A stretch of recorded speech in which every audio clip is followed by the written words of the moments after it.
Okay, so you really want to know, huh? Fine. I'm gonna start by telling you this. And this is important, so listen up. Your entire life, this one and many others, you've been a god who uses its absolute power to make yourself powerless. Entire cultures, especially this one, have all been afraid of their weaknesses, supposedly. When in reality, they've all been afraid of their power. This goes beyond the matrix of reality. This is something much deeper than that. This is eternal. This is fully realizing your consciousness. This is infinite. This is evolution. This is our divine right.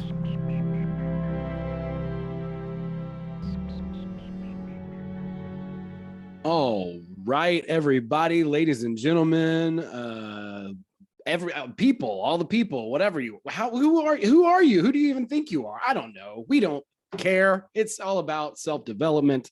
We've been talking already about some awesome stuff. I have an amazing guest on the show today, and I'm all choked up. I can't even hold my shit together here. We're having already a great chat, and I'm super duper stoked about it. Just before we get going, I wanted to go ahead and talk about what we're going to be doing together. And this is why I'm so excited. It's not too much coffee, but the Contact at the Cabin, Magic on the Mountains event. I have on the show today Joe Rupe of Lighting the Void of Fringe FM. Super duper stoked. He is going to be at this event with myself. I don't know how the fuck I landed this, but I'm happy about it. Brandon Powell, who is a jujitsu Wim Hof type of guy. Joe is a magic practitioner, and he has a show on the Fringe FM. It's awesome. You have to check it out, called Lighting the Void. There's not a whole lot of spots left. It's definitely going to sell out.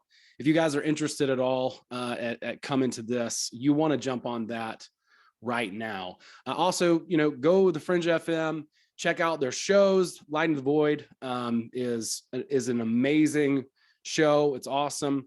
There's quite a number of growing shows here on Fringe FM as I've kind of perused this. And last but not least, everybody, just to get all the plugs out of the way, I just want to thank Content Safe for distributing all my stuff. It means a lot. Thanks for putting it out there, because uploading to BitChute, if you never tried it, it is the worst. But all right, folks, I think I'm done with plugs, but we are going to talk a little bit more about this event.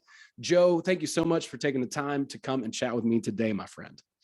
Yeah, dude, I'm stoked to be here, actually. Really happy to be here. Awesome, man. Yeah, I was stoked too. I was excited that you were willing to come on and have the availability.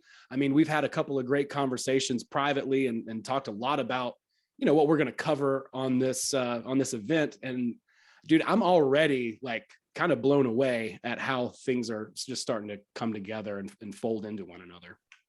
Yeah, man, there's like a lot of sales happening too. Darren messaged all this, was like, hey, he started this competition thing, right? So I started plugging it. Now there's only like 3 spots left, right? And that's it. And I'm thinking, oh man, this is going to be like a packed thing.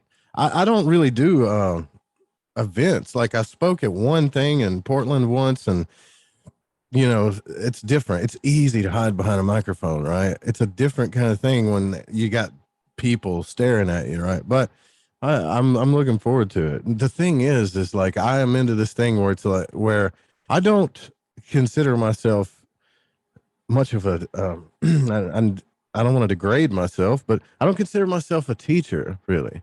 I just feel like I'm void walking with everybody else, right? And I just want to talk about it. And it's hard to feel that way sometimes, and everybody's just waiting on what you got to say. You got to say, No, I get that. Yeah, I mean, I'm the teacher that just like self appointed himself to talk about stuff online, but I don't feel that way either. I don't believe in gurus. I just want to connect with people and talk about our experiences. Well, you're waking people up, man. That's what you're doing. I'm trying. I hope that they got to do the work, and ultimately I'm definitely putting that message out there. That's my heart. Like, I really do care about people just starting to ask questions about themselves and their reality. Like that is it. Once that happens, I mean, it's over, right? Like things start to unravel. And I'm going through it even still. You know, we were talking a little bit before the show about self-development and what that is. You know, it's like, I'm not fucking perfect. I'm not even close. There's so many things that I would change about myself, and I haven't had the strength to do everything. You know, it's like I would have a chiseled abs, you know what I mean, if I could, you know, do that. But ultimately, I think that you know, if I want chiseled abs, I can do it. But it's like ultimately, like there's X amount of energy, and what are we focusing on? Are we focusing on this sort of self-help thing where it's like, all right, I just woke up, I just started figuring out that I control my reality or have any control over it, versus development, which is accepting some of the things that maybe we think we want to change, or maybe we do want to change, but have a really hard time with, and finding out more about those things, because we do have flaws and imperfections. Everyone does. And exploring that, it actually leads to something that I think is even more powerful. And that is telling a very honest human story. So, you know, I think people connect with us too that way. Cause, you know, if you're Tony Robbins and you're 6'8" and, you know, you're in perfect health and all this stuff, it's like, what do I really have in common with you, bro? It's like, I still order pizza, you know what I mean? Yeah. Like I, you know, I'm not like so obsessed with eating acai bowls or fucking whatever. You know, like I'm a real, you know, person. There's nothing wrong with that. And then from there, you know, ultimately, like I work a lot on purpose, but what I'm learning is that ultimately, once we kind of figure that out, now our contribution is a true, honest, deep story from ourselves. Yeah. Imagine a life, right? Imagine a life where you were totally 100% comfortable and in love with yourself the way you are. And then imagine someone else loving you that way. Now, this seems impossible, right? It seems like it's an impossible feat to get to this place, but it's really the most natural thing that happens to us if we just let it happen. The worst thing that we do is compare ourselves to things and other people and all this other stuff. Man, if you want to like develop something, develop it. Like, but make sure you're doing it. I think make sure you're doing it for your reasons and nobody else's, you know. It's a bad thing, right? Like this, you talk about this a lot too. That's why I like what you do, because I talk about love, you know, the elements, bringing it all together all the time, where our true power lies. And people are just like, yeah, that all sounds good, nice and good, but I think I'll just be a cat lady or something, right? And it's like, why are you so bitter? What's wrong? I mean, we're supposed to go through pain, man. Like we're supposed to go through pain. It's part of the process, right? Yeah, it is. It catalyzes things. It makes us change, you know. Within the past few days, I'm like, I think I want to move. Like, how fucking random is that? And I'm so happy here, or have been, right? Like I have like a park right over there. The weather's good, you know, like there's nothing really to complain about. But, you know, through doing this, you know, development and really focusing on myself and what it is that I want, you know, truly, not what I should want or what society thinks I should want or how society thinks I should look or dress or any of those things, but like being really honest. And it just takes time, I think, with us to just take the time to sit down and ask ourselves those questions. And I don't think often we do. It's like, oh, I'm chasing this thing, putting all my energy into this thing to try to get ripped abs or whatever. It's like, but what do I need ripped abs for? You know, who am I trying to impress? And if that person doesn't care if I have ripped abs or not, then why am I chasing ripped abs? You know, here's what you should do. I think you should find love first, right? And then be like, hey, you know what, sweetie? I think I want to get ripped abs just to increase our sex life. What do you think? Yeah. You see what I mean? Like, that's how you do it. You don't do it the other way around, right? It's like, well, once you finally perfect yourself, or I perfect myself, then, you know, we'll all be accepted and loved. It don't work that way. Like, that's the problem, you know? I love that. That's such a great point. You know, like it's hard though, you know, like we just have so much indoctrination and brainwashing, you know, like, no matter what, no matter who you are, you know, we all have it in these, you know, ideas and these idolized standards in society and things.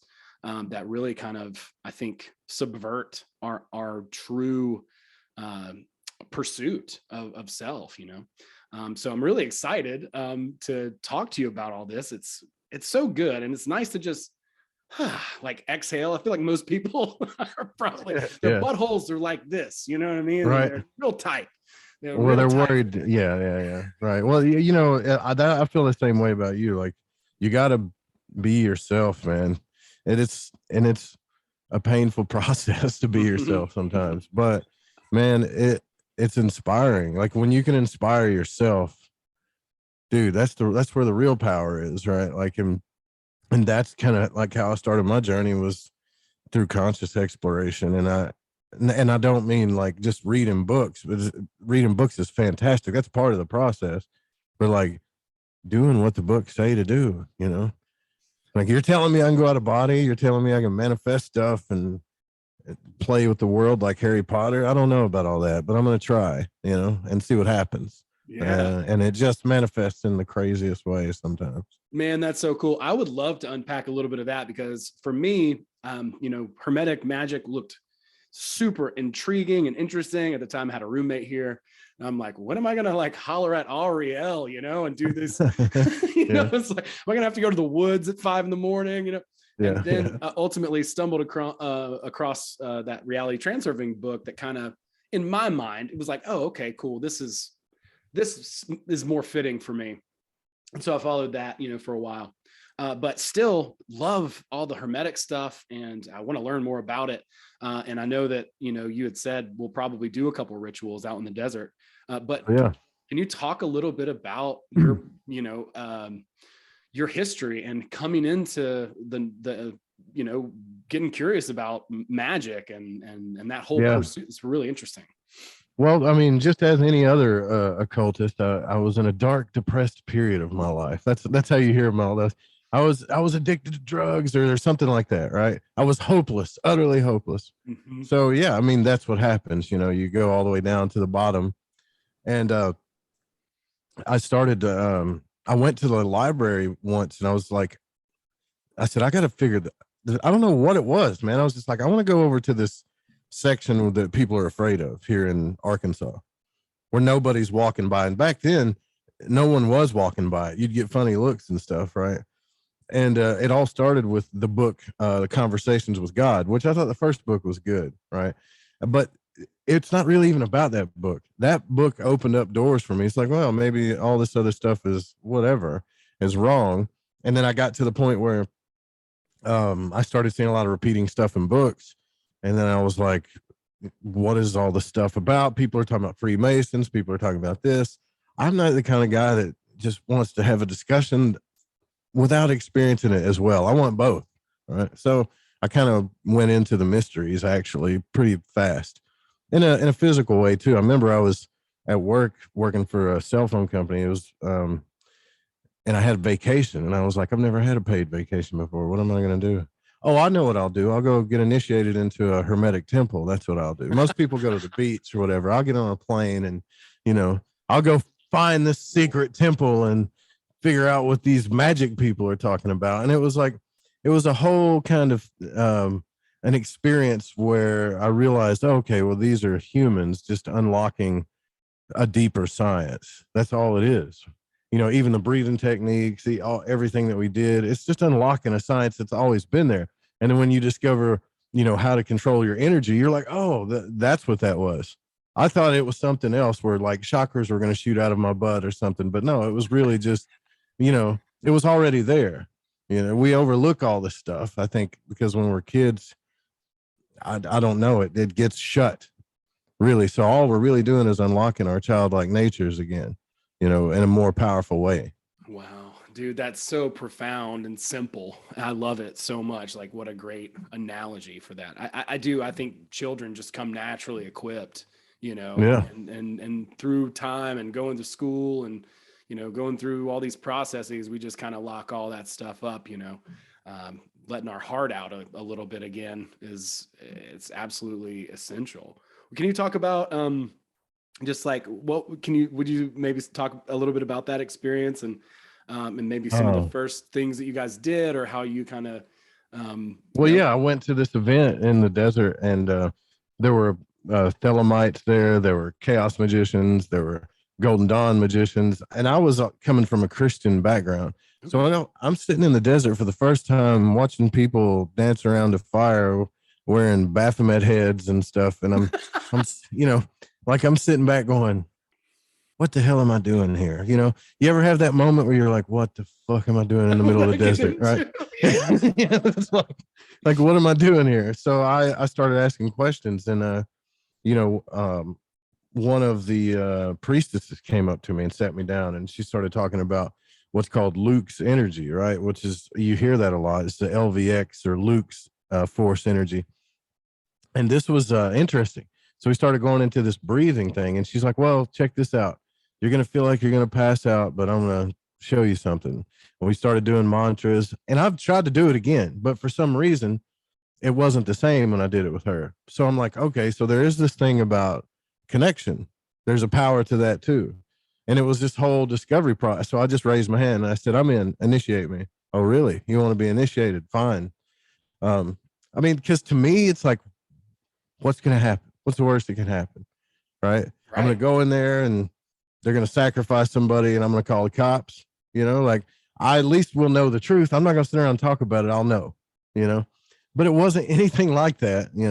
It's just blindfolding you and scaring you just a little bit enough so you'll say your truth to get you to that vulnerable moment, which is something that you realize that, oh, I've been protecting this part of me. Wow. Right. And a lot of times when you get into a ritual, that stuff will happen to you.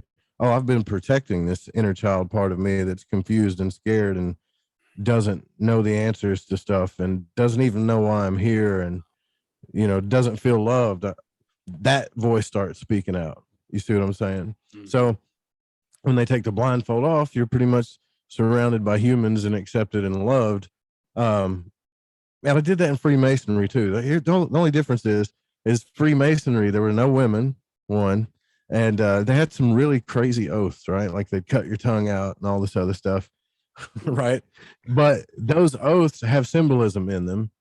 And as far as I know, no Masons ever really got their tongues cut out, as far as I know. And it all is just really understanding how the unconscious works. Like, we tend to move towards and become what we focus on always, right? So sometimes that you need programs in an exterior kind of way to change that focus. It's really all Hermetic Magic is a reprogramming of the mind through symbolism and ritual and things like that to understand where your blockages are, each stage of fear, each stage of power that you're not unlocking, right? Through the elements that make up everything that we do, right? And then you kind of slowly start learning, well, as I master these elements, I master the art of love. And love is the creative force. And it's that simple. And I lost it because I wasn't loved. I was, kind of cast as far away from love as possible. That's what happens when you're born, and then you work your way back towards it. Man, there's so that I see so many things that just tie right into that. That's so powerful. It just, the sort of integration aspect of like the parts of ourselves where we're like, no, I'm shutting that away. I can't acknowledge that. That kind of stuff. Those are the experiences that I've had through self-help, I guess, that have really allowed me to develop. To be like one of the things that happened to me this year was like, I used to pretend I didn't like Dave Matthews Band for years and years and years because how dare you? I know I'm such an asshole. I was into Jesus Lizard and Shellac, and like Cannibal Corpse. Yeah, Black Sabbath, and I couldn't tell my friends, because we were in a band together. So, so I had to kind of like shove that part of myself away, which was developed for me, at adolescence. That music is directly tied to me forming into, a man. So I'm definitely a soft boy. That's clear. But like, being able to accept that and like reintegrate it made such a big, I feel like, you know, the energy that I have now and the fact that I, you know, it's fine. Like people could make fun of me. For most people, that's not a big deal. They're like, do you like this band or not? It's like, I like them or I don't. Who cares? Whatever, right? Yeah. Right. Why do you have your identity so wrapped up in this? And the reason why is because it was something that I hid. And so that came out through, I guess I would say, like kind of shamanic kind of stuff. Like I was talking to my friend Janine, who is super talented, and she does she does like a lot of dream work and stuff like that. And so whenever I talk to her, something definitely happened, very much in the connection. There's a connection there. Yeah. It's unlocking things. Yeah. There was like an activation or something. I don't know. That maybe is a big word, but there was like things started happening. Synchronicities just started flying off like I didn't plan to go to that Dave Matthews concert. No, I was at brunch with my dad and my brother was like, tell me you had an awesome time at Dave Matthews. Oh, bro. It was like it's the best concert in the world, isn't it? Oh, it was amazing. Everyone was nice. And, you know, they're just chilling, smoking weed, whatever. They're jamming out there. It was great. And, you know, those are the types of experiences I remember having, you know, when I was younger, when I was 15, 16, 17 years old, you know, and I was really into that stuff. But, you know, it was something that I had to pretend to, you had to lock it away. Yeah, you know, and that's like kind of a silly example, but I mean, hopefully, and I've probably said it way too many times for people who are listening, but to me, like, it's just such an easy story to tell. And it's such a very obvious, like, oh, you know, oh, okay, I see how this works. Like we need to accept that part of ourselves. Yeah, man. Yeah. And that part of yourself comes from like this whole walk of sacred sexuality. And when I say that, people are like, oh, you're talking about sex. And it's like, I'm talking about like alpha and omega. That's what I'm talking about. Masculine, feminine, like all of it. So when you're a kid, if you're a boy and you release your emotions, this happens to girls too. I can't believe it does, but it does. But when you're a boy, you release your emotions, you're smacked around in some form or fashion, right? Most guys are. Or it's the opposite, and you're really mothered, and it's okay and whatever, and then you never come into your masculinity. So these two forces are fighting in yourself, and eventually you become who you really are, right? Which is either slightly more masculine, feminine. It doesn't matter. Your match is out there. That's my point, right? But because I don't want to get into this whole gender equality thing and stuff like that. I don't care about all that, but that's part of unlocking who you are. And through magic ritual, you are doing that. All of the logic in the room and the symbols and the numbers and the colors and everything that side of your brain understands is masculine. And the drama and emotion that you're trying to invoke is feminine. And it's bringing those two forces together, which cause a manifestation, you know, just like the Fifth Element, the movie. It's basically the whole thing, right? And it's scary because you start unlocking sides of yourself and you're like, wait a minute, like, are people gonna accept me as this person? Like, I don't know. Like, I can listen to Cannibal Corpse and Wilson Phillips? Like, I don't know. You know what I'm saying? Like, something's not right. That's great. Right? What a great example. Right. And then you realize, like, hey, I am love. Like, I can be romantic and kick your ass. To me, that's way more powerful, right? Than this polar thing. And so then all of these idiosyncronicities from your chart, and you start seeing this hermetic science. Oh, there are like individual things about me in each element, and I am this unique being. And they start coming up, and you got to deal with each one. And let's say on the other side of every demon you deal with is a liberation. And see, and that's what thing like karma. People think, oh, it's karma. This is a karmic. This is a karma. Karma is good. Karma is liberation. It's freeing you to become your truth, right? You are who you are. I am that I am. And every day I can change that if I decide to, right? And it's very empowering, actually. Man, that is so cool. Can you talk about going through the different elements and sort of the process of, how you know what the focus is on each one? Yeah. Well, when you first like magic isn't for everybody, right? There's lots of ways to go through awakenings. There's tons of ways, but all of this stuff is based on the tree of life, right? And so in the Golden Dawn, or this whole, let's just say, Western mystery thing, it's based on the bottom side of the tree, right? Which I don't want to get into too much jargon because people are like, what's all that? But there's an element for each Sephirah, right? And they designed the system based on Masonic stuff, but these guys are like, yeah, this Mason stuff is lame. I'm getting these spiritual downloads about how real this stuff is, and people aren't going to give me credit for spiritual downloads. So I'm going to make up this story about Christian Rosenkreutz and all this other stuff that don't make sense. And then they developed a system out of it, right? And this system unlocks things. Okay, so you go through each element. You start at neophyte, which is 0-0, which is pretty much testing you to see, you know, are you sure you want to do this? So you start unlocking energy. Can you do ritual every day? What can you do? And it's like you're trying to figure out, what can I commit to? And then if you're ready, then you go to the next element. Now, some people go wherever they want to go, you know, but they had a whole process. To me, I don't think it really matters, because once you start invoking these symbols, let's say you go through earth and you invoke the powers of earth and things like that, you really feel stupid. You're like, this is dumb. I'm drawing stuff. Nothing's happening, but you're consciously saying that.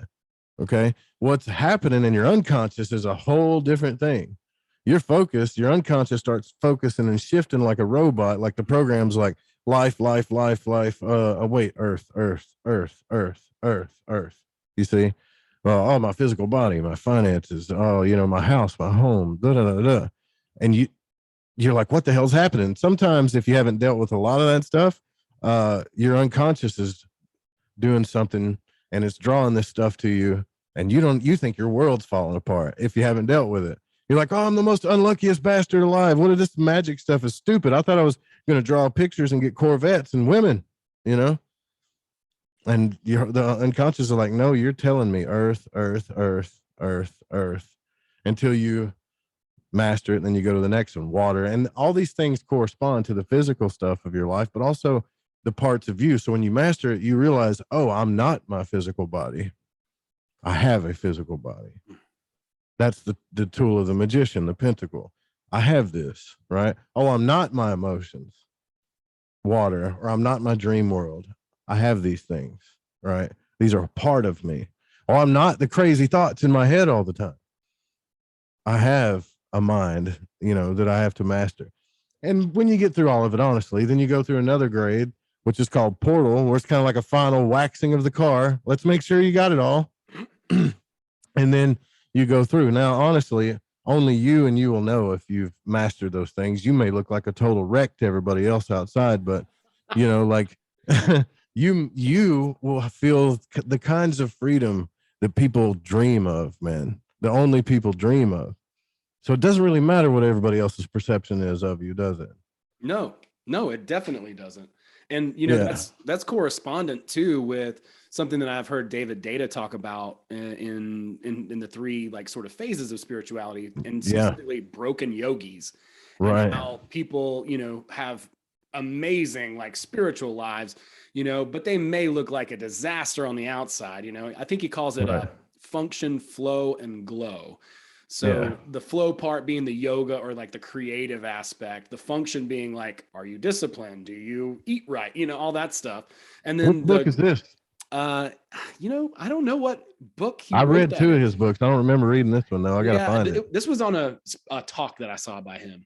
Oh, okay. One time, and it was really informative because he talked about the glow part, and the example that he used was a stained glass window. He's like, some stained glass windows, they might be really dirty, Right. Some stained glass windows might be missing pieces, right? Like that broken sort of yogi. But if it's clear and you can see through it, then there's a glow to it. And there's nothing you can do about the glow. The function and the flow, that's stuff that you can work on. But the glow itself, it's like it's either there or it's not. There's no particular way to kind of get that, so to speak. But I got to read that, dude. That guy. By the way, you introduced me to David Data, and when I was in Arizona, in the worst heat I've ever felt just for anybody that wants to know, while I'm doing this journey, I went to the snow in New York. I went to the heat in Arizona. I'm in water right now here by the ocean. Cool. You'll start seeing this stuff happen. You're like, oh, all these synchronicities. What's going on? But anyways, like, that's anybody that says, oh, it's a dry heat, kiss my ass. It's hot. It's so freaking hot there, dude. It's like today it's 110 with it feels like it's 120 outside. Anyways, I talked to you about that. Remember when I first drove in, I called you. I said, hey man, like I'm in Sedona, right? And you're like, dude, you're gonna be a rock star there. And I'm like, I don't know. It's hot here, you know? And anyways, I read David Dayden and I was like, this dude understands it, right? Like if like I'm trying to explain sacred sexuality to people, like this guy's like the force behind it, you know? And it was some of the best stuff I ever read. I highly recommend everybody read that guy's books, you know? Yeah, he's awesome. Like he was a big, I found one of his books a few years ago and it completely changed the way that I interacted with my mom and sister. I think that was The Way of the Superior Man, but he's got like instant enlightenment. I think I've read, there's like a lot of different exercises in that book, you know, be the lamp, whatever. But that's a good book too. Or I thought it was good. I didn't get the most great reviews, but he's got a bunch of stuff like seminar stuff on YouTube and stuff too, where he literally will take pairs, like couples, and he'll like point out like the masculine flaws and the man and, you know, and vice versa. It's fucking trippy. He's like, you're not standing firm enough. He's like, you need to be like a rod that she wants to like, you know, like dance around basically, you know? Right. And I didn't understand. You start realizing that true masculinity is like, he simplifies it in that one book. He's like, it's all of the stuff I'm telling you, you only have to, it's really just being yourself. That's what it is being yourself and focusing on freedom and being authentic. And I've gotten to that stage in life where he talks about that. Like when you're going after your purpose and you know what it is and it's driving you and all of a sudden just crap happens. Right. And you're like, I don't know. You feel all like in limbo and, you know, like, what are you supposed to do? And you can't do anything but wait until it comes to you again and then follow it again. Right. And it's hard. And this is the thing I would say that I realized by reading these books and through my life, men and women, we have separate problems. Okay. Only real men are going to understand what I'm about to say. Right. You're going to have to suck it up, man. Like you're going to have to like, you're not going to get justice all the time. Things aren't going to be fair. And you're still going to have to set the example.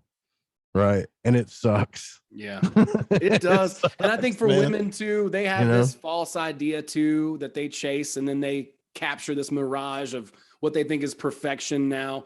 And it's like the old fairy prince tale, whatever. And then it's a mirage too. So, you know, we're both being let down and we can't understand each other's problems because, you know, we are just different, you know, or at least, you know, in this context that we're talking about.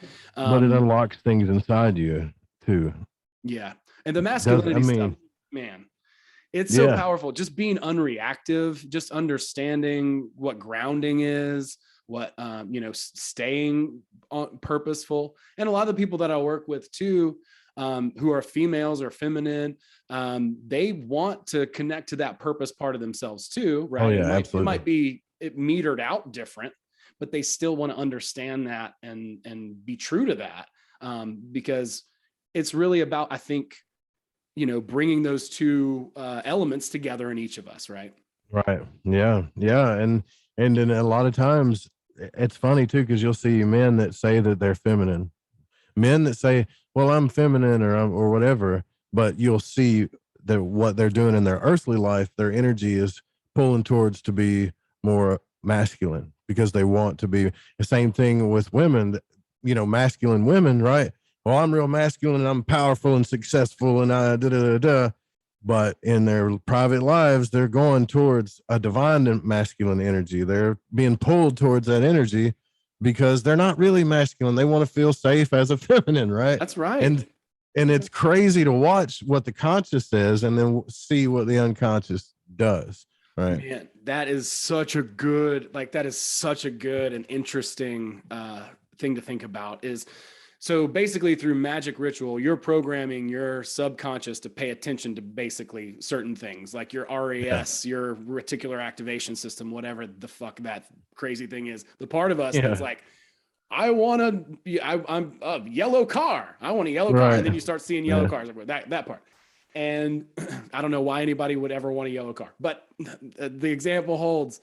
But that's interesting. I've never thought about that before. So do you start to notice when you start to do this type of work, you subconsciously begin to program, or you consciously begin to program your subconscious mind? Does that start changing the sort of chatter in your mind? What are some things that happen as a result of that? Yeah, that's a good one, right? So does it start changing the unconscious chatter in your mind? I think it for me, because I started, on the earth side and I'm working my way around to air.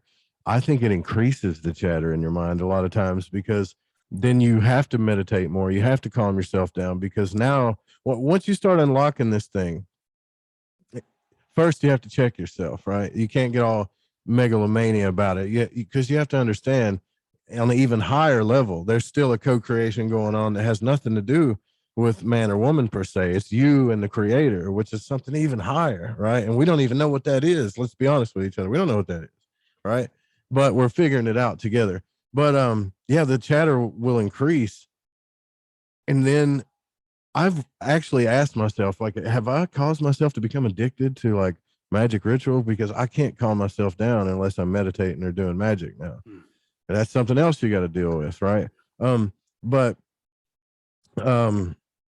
No, I think the chatter in your mind never stops. At least for me, it never stops, man.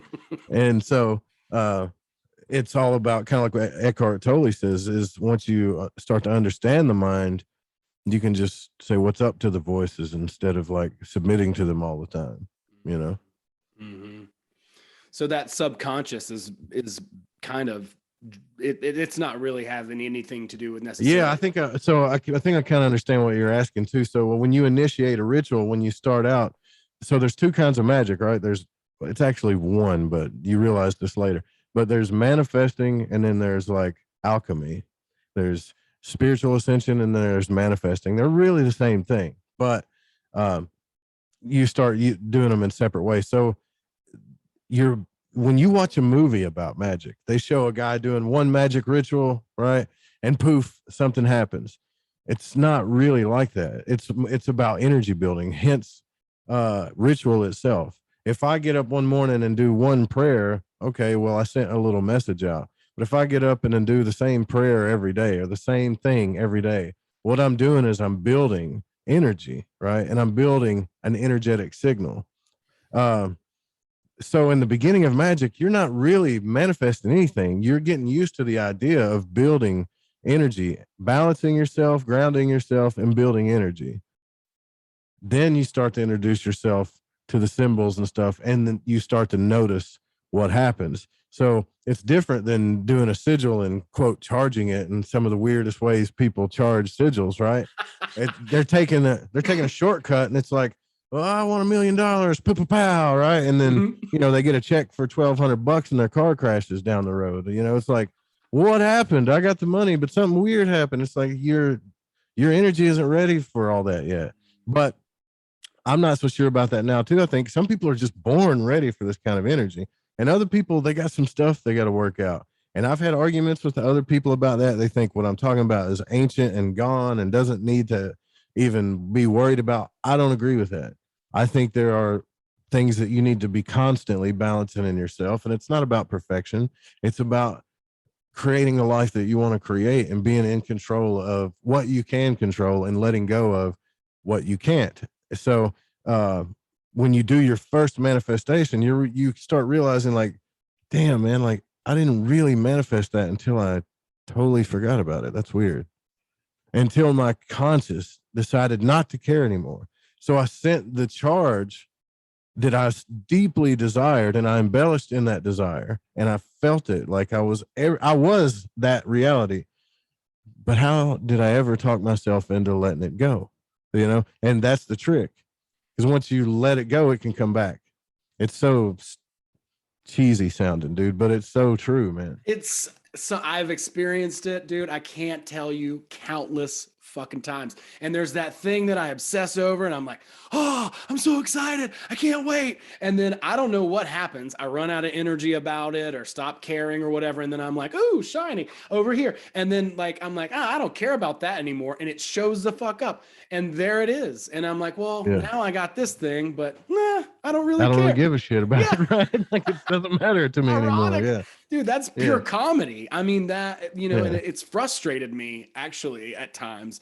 So I'd love to think a little bit more about balancing that. One of the sort of, I guess, things I've thought about or whatever showed up in my consciousness is what next? It's like, so you get this thing. Great. Now what?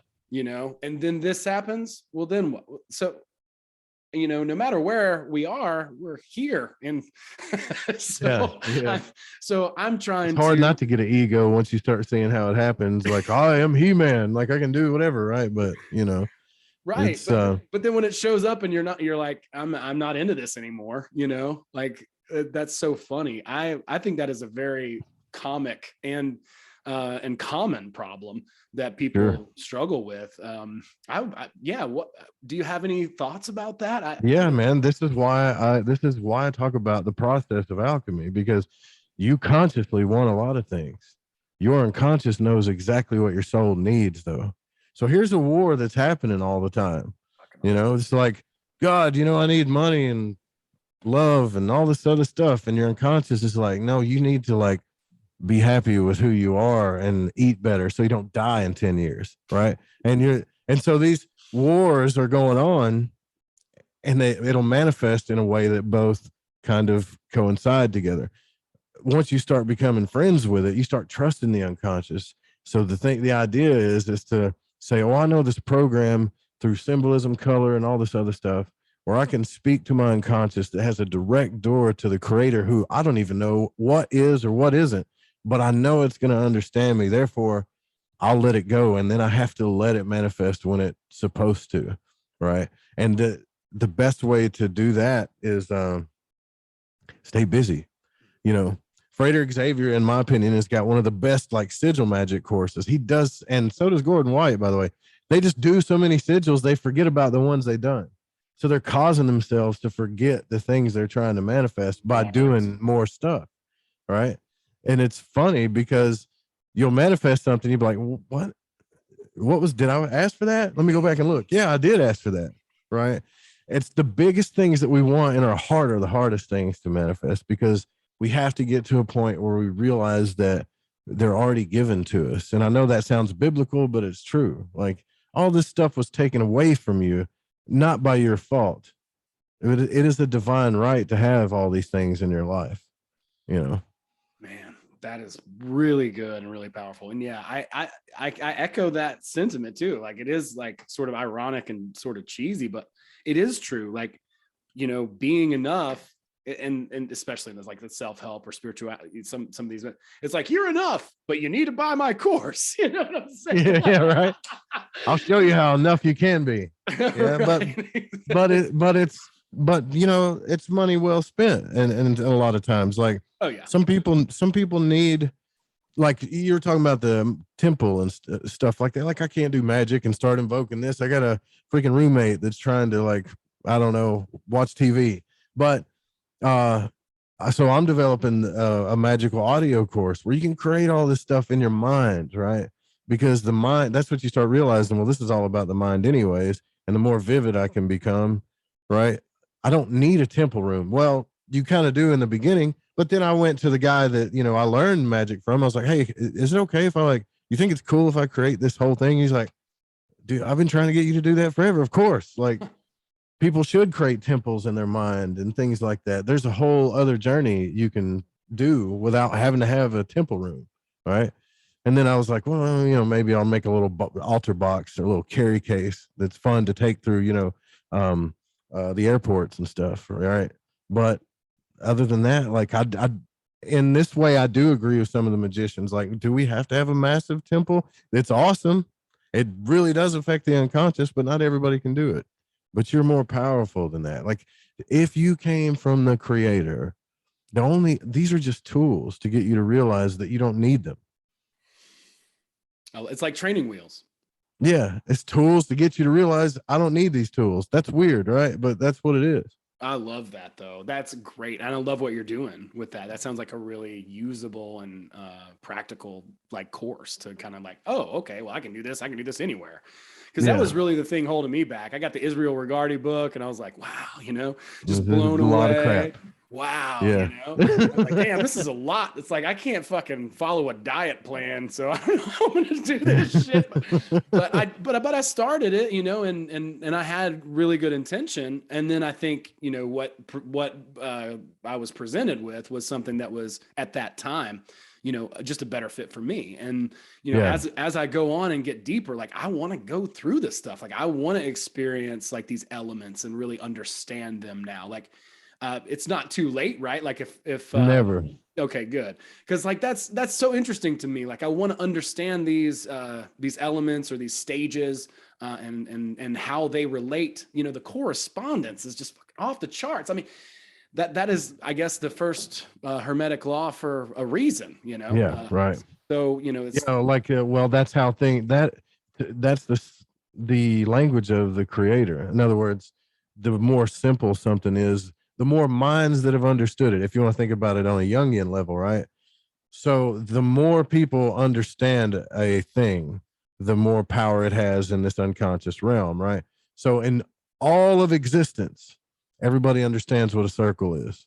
They understand what it is. Therefore, it becomes massively powerful. It's the language that you can speak to the creator of the unconscious.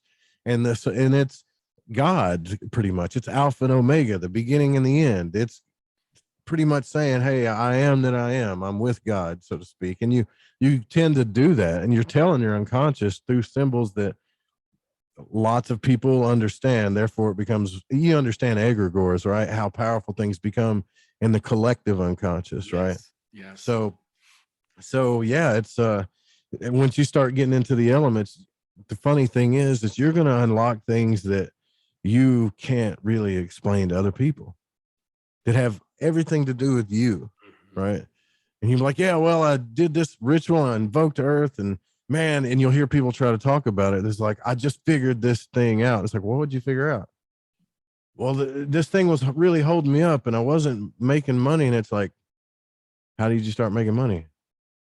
And you're like, I don't know. It just started happening. I started taking care of things. That's how it happened to me too, right? I just started taking care of things. And then you start realize, oh, the unconscious is it's kind of scary, right? Like I'm a puppet to my unconscious. Wow. Yes, you are a puppet to your unconscious, whether you realize it or not. You can consciously tell yourself you have all the control in the world, but you do not. Your unconscious is controlling you. It's controlling everything around you. So you got to learn to speak to it. Puppet, right? People don't want to be called puppets, though. That's for sure. No, and we don't want to think of ourselves that way, but like we'll extrapolate it and fucking project that onto everyone else. Yeah. But, well, and it also causes problems for me in the dating world too, because people are like, I'm always like evaluating what someone's unconsciously doing. Then I talk to them about it, and they're like, I just wanted some ice cream, man. Like, what are we doing here? You know what I'm saying? So you got to realize, like, this is an individual journey too, right? This is something that that whole sign of silence thing that you see in all the pictures and stuff. There's a reason why you be quiet. It's not to hide things from people or to keep secrets. It's so you don't get other people's junk involved with your junk on an unconscious level. Yeah. And I've been thinking a lot about this too. I'm going back through a book called The Artist's Way by Julia Cameron. And, one of the things that I've had a realization of is not everything that we create is for everybody else. Sometimes there's things that we need to create privately. That's there's a word I'm looking, it's precious. It's something that's unique to us and creator, source, whatever you want to call that. Like, but it's not necessarily for everybody. So that's something that I've recently just kind of and it's funny that you intuitively realize that, right? And it's something that the Golden Dawn teaches about your magic tools. Create them, don't show them to anybody. It's yours, right? So I've got, tools that no one's ever seen, right? But they mean the world to me. And people are like, oh, that's silly. You're just like this little kid with his toys and his little, yeah, I am. Right. And things do happen for me, Yeah, it's awesome. Well, I grew up in the church too. So, everyone's so showy in church. They're in a pew with they got their hand waving and they're bringing things to for people to eat it after church and being the perfect, saint, and it's like pathetic because I could just go home and be in my prayer closet, and that's nobody needs to know about that. Nobody needs to know how much time I spend doing this, that, or the other thing. And I think that gets lost often in sort of public, organized religions. It becomes but I've been really thinking about converting to Catholicism just for the sheer joy of actually confessing how screwed up I am to somebody and seeing what they say. You know what I mean? I just want to see what he says. Bless me, Father, for I have sinned. Where do I begin? Right? I want to see, like, are you still going to accept me? And I don't really care if he does or he doesn't. I'm just kind of curious about the reaction. That'd be super fun to just get a GoPro and just stick it in a confessional booth and just get reaction shots from the priest who's probably done worse things than any of us. You know what I mean? And he's over there judging you. It's great though, dude. I think that's another thing people say too all the time, man. And I'm not trying to get sidetracked. I tend to do that sometimes, but you hear people go, "Oh man, don't judge. Don't judge." I'm like, that man, shut up. That's all we do. That's all we do on a constant basis is judge. We judge ourselves and judge each other. If we didn't, we wouldn't talk. So, like, it's okay to judge. Just don't take it too seriously, I guess. Yeah. Well, I think Vadim, he, so far of all the things that I've read about that, had the best take that I've been exposed to. And that's as long as you don't judge yourself better or judge against, like in a comparison way, that creates balancing forces. And so if I say, well, I'm better than you because I X and you don't, well, now I've created a differential, and that differential will have to balance. And that's karma, but if I'm like, that person is, they are a little bit, promiscuous. They're promiscuous. They're a promiscuous person. I can label them as promiscuous as long as I don't have some virtue about how I'm better than them because I'm not promiscuous.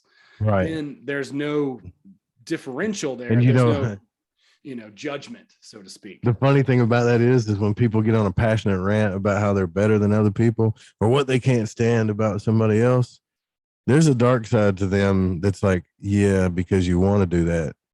That's who you are deep down, like you don't like, I see this all the time in the conspiracy world too, right? I can't stand all these people lying and like they're doing this stuff. And I hate to piss people off when I say this. And then you catch them in lies and all kinds of stuff. Right. And it's like,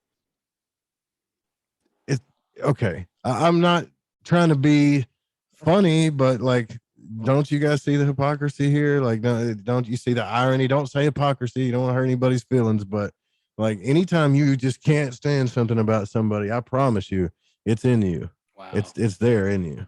I love that. I heard Jessa Reed say something that was similar to that, where it's like, no matter what it is, like you have the capacity to do it. Don't think you don't have the capacity to do it. Doesn't mean you do it, obviously, but don't act like you don't have that, capacity. And if you were in that situation, if I did have 6-pack abs, right? Like, and I was just shaking my biscuit, for a few bucks, and I got the offer to get on a private jet, to go hang out somewhere fancy.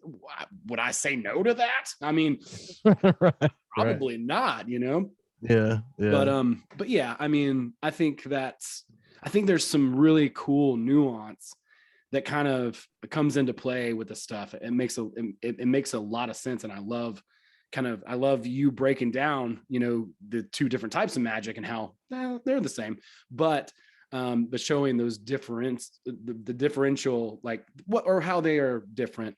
Because the as you go through like this elemental stuff, that's just the first stage. There's always 3 stages in the mystery, right? So the whole magical Golden Dawn magic process is really just the first stage, you know. Then there's a second stage, then there's a third stage. And by the time you get to the third stage, you don't need anything really. You just are who you are, and you can, and you're liberated in the biggest way possible. But the reason why they come together, the manifesting and the magic comes together, because the more you start loving yourself, you start seeing this whole life process is manifesting. And what I think, say, and do, and all the stuff I focus on, and the two-edged sword that comes out of my biblical mouth, and all this other, like, you're creating on a constant basis. And then it starts to scare the shit out of you, because you're like, oh, I'm responsible for way more than I thought. Way more than I thought when it comes to, I can't blame anybody. Oh shit, you know. Yeah. Oh shit. Yeah. That's man, I love that. I'm so excited. I feel like we're gonna be making some really epic discoveries just in real time. You know, in here pretty soon, in a couple of months. And I'm really, really grateful to be able to have the opportunity to hang out with you, man. It's gonna be. I think they'll get freaked out if I invoke a demon in physical form out there. I think I'm finally ready for that kind of stuff. I was thinking the other day, you know, people tell me these crazy stories, and they'll call me up and they'll tell me, you know, the shit that's happening to them. I don't doubt them for a second. I've had some mystical experiences, mostly in my teens when I was in the church. But, you know, for the most part now, I have not had, you know, like contact or like literally heard a voice or any of that kind of stuff. People tell me this stuff. I'm like, yep. And by the way, you need to talk to so-and-so, you know, like I can put you in touch with a friend. Yeah. But I think I am like getting ready for that. The other day I heard something moving around in here, and I live by myself, so I don't know what it was, but normally that would spook me, but I just didn't bother me at all. I was just like, hey, close the fridge or some shit. Yeah. You know, yeah. I think I'm getting, well, that's kind of a joke, but then it's kind of not. So, like, I mean, some cases you might do an invocation to, you know, Bell's Bar or whatever, and then, you know, an evil version of your stepmom shows up, and it's like, you know, whatever, right? Some people see it in smoke. The thing is it really shows up in the way it's supposed to show up for you, you know. I know we were talking to Steven Skinner, and he was talking about invoking these things like in smoke, where he could actually see them in the fangs and everything, right? So a lot of it has to do with your own childlike imagination too. Sure. Yeah, that makes sense. Yeah, that makes sense from a quantum, you know, angle too. And any of the shamanic stuff that I've done, I worked hand in hand with a shaman for a little while, and basically, you know, it was all my imagination, but it's a real place though, you know, like it's real, but it's imagine. It's that's a whole other like Jungian discussion right there. Like, which one's fake? Well, I don't know. You know. yeah. It's awesome. I'm so stoked, and I can't wait. I think, you know, the timing of this is excellent. And I'm definitely ready to step up my understanding and experience and level to accept and understand and learn. So I think we're going to have a lot of fun. So before we wrap it up, is there any resources that you could think of off the top of your head? When does your course come out for people who are I got part of it out too, which is like the basic just visualization training stuff, and I've kept that out for a long time because I feel like that's really important. But if you go to my website, which is lightingthevoid.com, there's a deep void section there, which you get access to commercial free archives plus the Magick audios. And there's 4 there that I feel like, man, and I tell them in the audios, I'm like, you guys just do this for at least 6 weeks, because the more you can train this visualization, and once we get into like scrying and going through the tree and all the stuff, like the better this is going to be for you. Cool.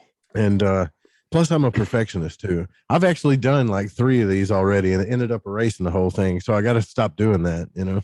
Yeah. The mantra is good enough is perfect, or done is perfect. I don't know. Right. But I understand that. I totally get that too. I get that way often when I'm working on a project, and I have to just be like, all right, I step back, but dude, that's cool. I'm going to check that out for sure. I'll put that in the show notes too, so everybody has access to that link.